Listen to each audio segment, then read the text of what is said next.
Lectura del libro del profeta Isaías. Naciones marinas, escúchenme, pueblos lejanos, estén atentos.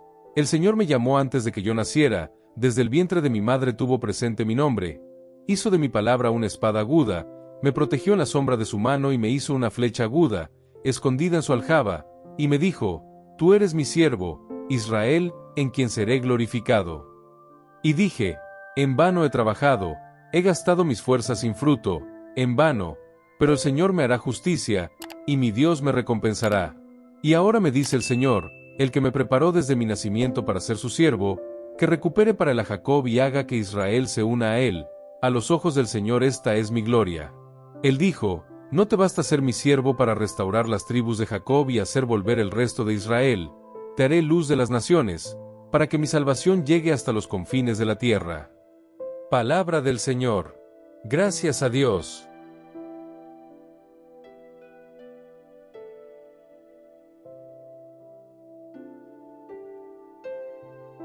Proclamación del Evangelio de Jesucristo según San Juan.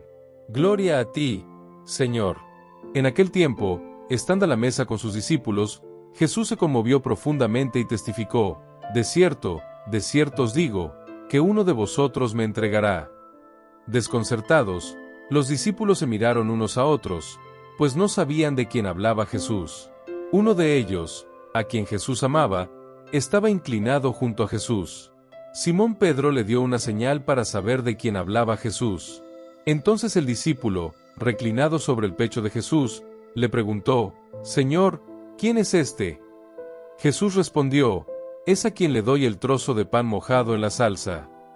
Entonces Jesús mojó un trozo de pan y se lo dio a Judas, hijo de Simón Iscariote. Después del pedazo de pan, Satanás entró en Judas.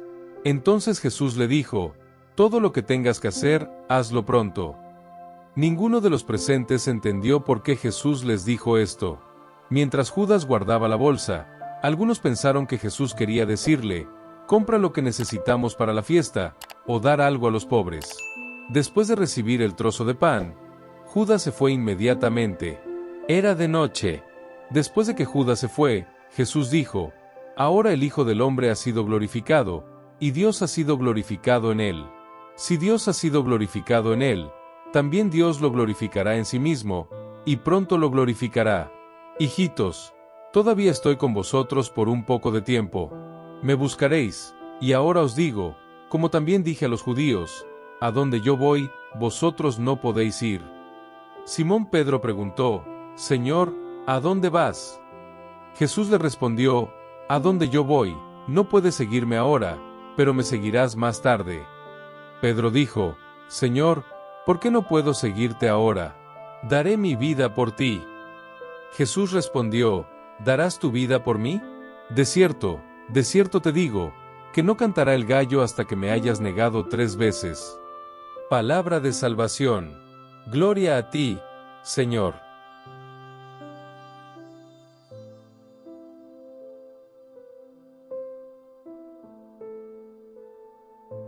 Queridos hermanos y hermanas en Cristo, ¿alguna vez te has preguntado qué significa ser llamado por Dios?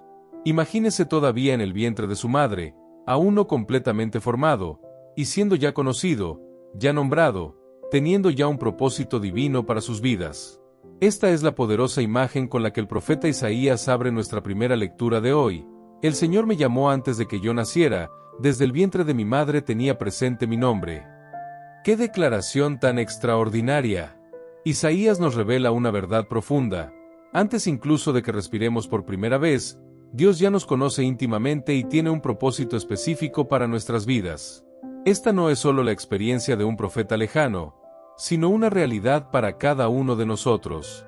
Como escribe el salmista en otro lugar, tus ojos han visto mi embrión, todos los días señalados para mí fueron escritos en tu libro antes que ninguno de ellos.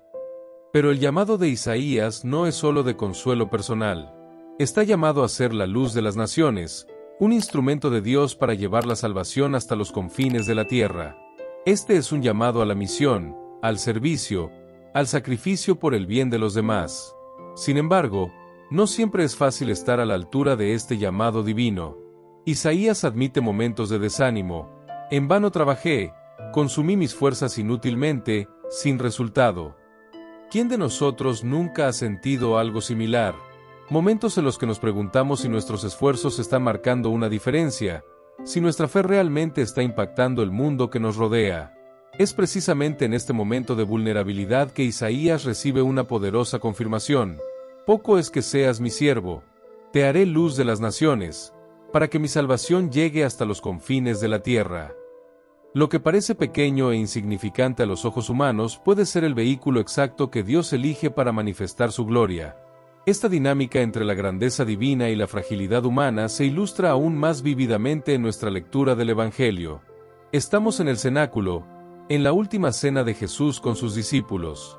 Es un momento íntimo, lleno de emoción. Y entonces Jesús hace un anuncio inquietante: de cierto os digo, uno de vosotros me traicionará. Imagínese el shock, la confusión, el miedo que debió apoderarse de esa habitación. Los discípulos se miran y se preguntan: ¿soy yo? Esta es una pregunta que también debemos plantearnos nosotros mismos, no con un miedo paralizante, sino con una autoevaluación honesta. ¿De cuántas maneras, sutiles o explícitas, hemos traicionado también a Jesús en nuestras vidas? La traición de Judas es particularmente dolorosa porque proviene de alguien cercano, alguien que compartió la intimidad de Jesús. Recibe el trozo de pan, gesto de amistad y hospitalidad en la cultura judía, y sin embargo elige la oscuridad. Después del trozo de pan, Satanás entró en él. Habiendo recibido el trozo de pan, se fue inmediatamente. Era de noche. Esta última frase, era de noche, no es solo una indicación temporal, sino una poderosa metáfora espiritual. Judas elige la oscuridad antes que la luz, la traición antes que la fidelidad. Pero la traición no termina con Judas. También falla Pedro, el discípulo rocoso, el que siempre estaba dispuesto a hacer una declaración de lealtad. Yo pondré mi vida por ti, promete, solo para escuchar la desgarradora predicción de Jesús. ¿Darás tu vida por mí? De cierto te digo, que no cantará el gallo antes de que me niegues 3 veces. ¡Qué contraste entre nuestras grandes declaraciones de fidelidad y nuestra verdadera debilidad ante las pruebas! Pedro, como muchos de nosotros, sobreestima su propia fuerza y determinación. Descubrirá por las malas que nuestras mejores intenciones a menudo sucumben bajo presión. Y, sin embargo, aquí está la belleza del Evangelio: ni la traición de Judas ni la negación de Pedro tienen la última palabra. Jesús conocía su debilidad incluso antes de que la mostraran y, sin embargo, los amó hasta el final. Lo más importante es que Él convirtió estos momentos de fracaso humano en oportunidades para la manifestación de su gloria. Después de que Judas se va, Jesús declara: ahora el Hijo del Hombre ha sido glorificado, y Dios es glorificado en él. ¿Cómo puede la traición conducir a la glorificación? Porque Jesús transforma incluso el mal humano en vehículo de manifestación del amor divino.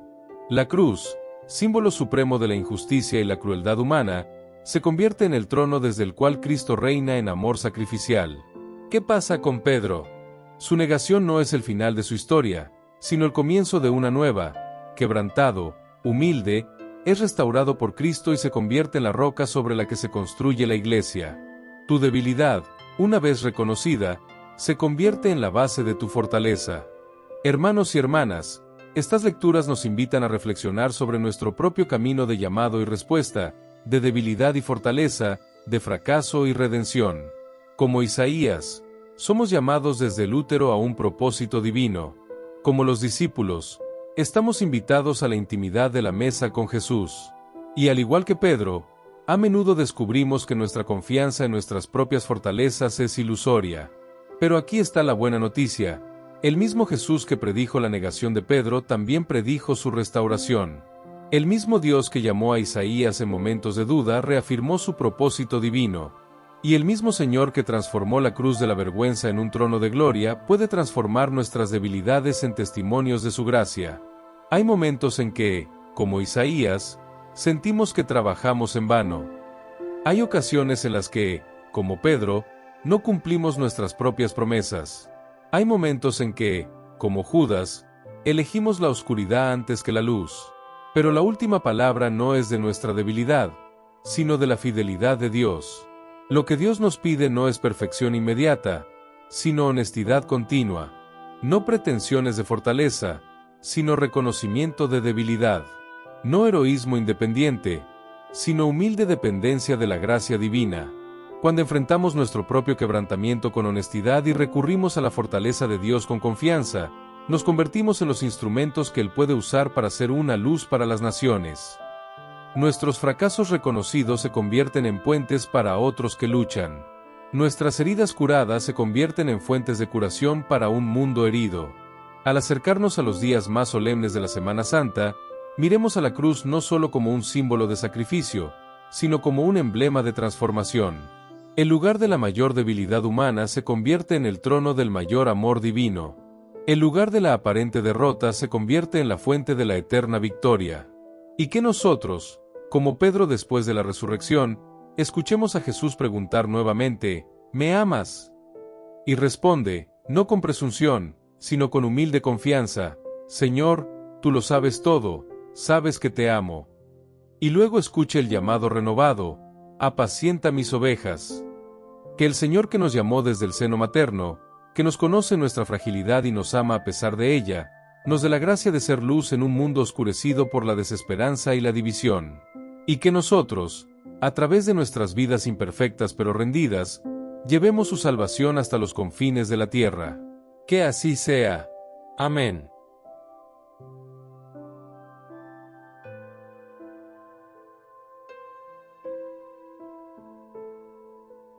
Santo Miguel Arcángel, defiéndenos en la batalla. Sé nuestro amparo contra la perversidad y las asechanzas del demonio. Reprímale Dios, pedimos suplicantes, y tú, príncipe de la milicia celestial, arroja al infierno con el divino poder, a Satanás y a los demás espíritus malignos que andan dispersos por el mundo para la perdición de las almas. Amén.